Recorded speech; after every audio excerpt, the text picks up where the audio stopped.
16 août. Il y a ce matin 1 an que j'ai perdu ma liberté. Les mots traduisent mal ce que contient cette idée.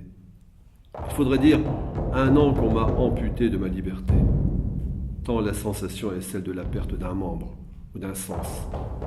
Depuis 1 an, je puis aller et venir sur une vingtaine de mètres, mais je me heurte ensuite à un mur. Ainsi, l'animal attaché au piquet reçoit-il le coup de frein de la corde quand il en a atteint la limite. Il semble qu'on vous vole un morceau de votre vie, une partie même de votre être, qu'on vous a diminué et rendu infirme, en vous dérobant votre libre arbitre.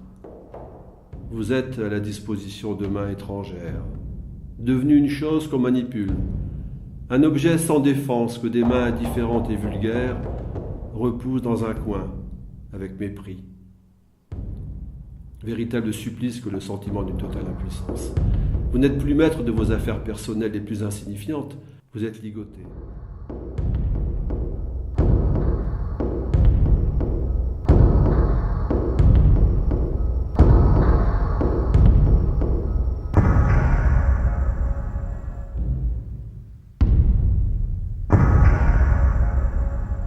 Alors, le souvenir des jours passés, la certitude de la liberté intérieure, l'espérance de la délivrance peut-être proche, et des activités retrouvées surnagent, soudain, comme la planche de salut.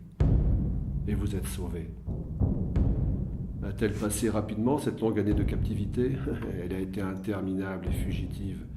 Les heures et les jours se sont écoulés lentement. Les semaines et les mois se sont enfuis comme un rêve.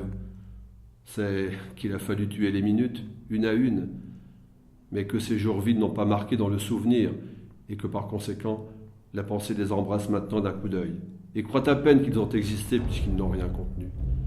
Telle journée sans occupation a été longue à épuiser, mais n'a pas laissé de traces dans la mémoire. Elle n'est plus, elle n'a pas été.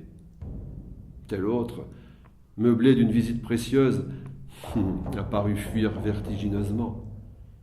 Mais chaque détail en demeure présent, et vous n'oublierez pas que vous l'avez vécu.